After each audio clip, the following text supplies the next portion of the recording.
My name is Francis Nkwain. I'm an entrepreneur, and this is Impact Voices.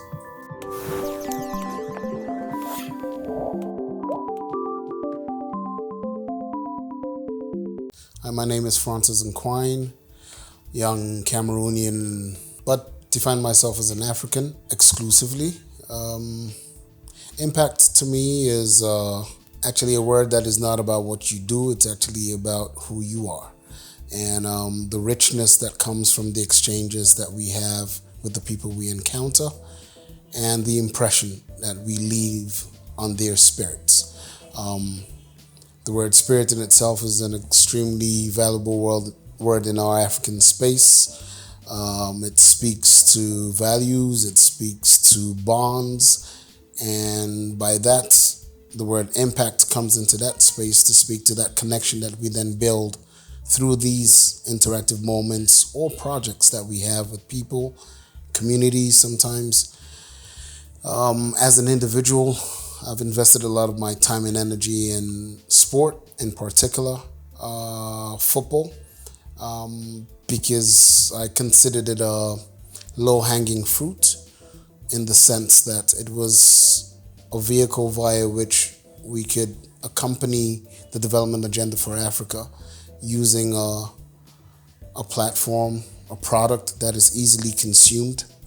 So it's been 18 years, thereabouts, that I've been working in the football industry, worked with numerous players, great number of names, some stellar, some not so stellar, but the driving energy behind it all is engendering an engagement with the African continent that is rooted in an individual, but ripples out through their community, starting off with their families, close ones, and going out to people associated to them, breaking national boundaries after a while and speaking to a continent, but most importantly, touching its diaspora, which I think is a very loosely understood space in terms of that African diaspora and the role that it plays in the development of Africa.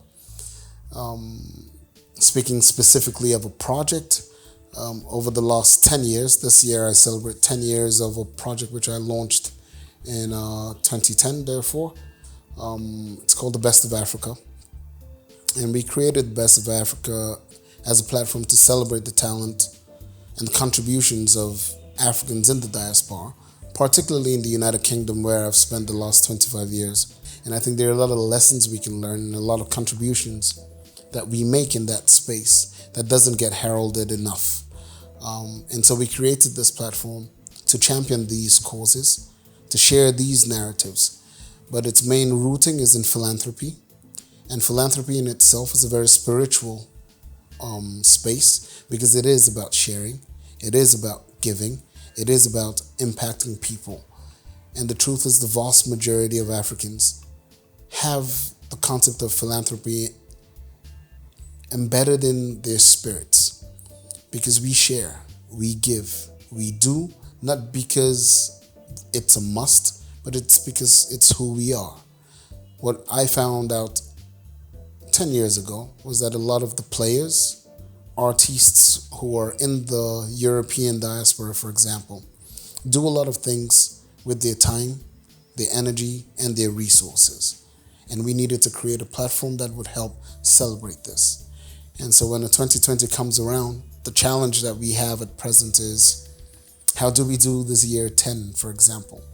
How do we carry that spirit of philanthropy, that sense of Ubuntu that is rooted in our African culture, where we understand that I am because you are, where we are so intertwined, where we do not know where I begin and you end.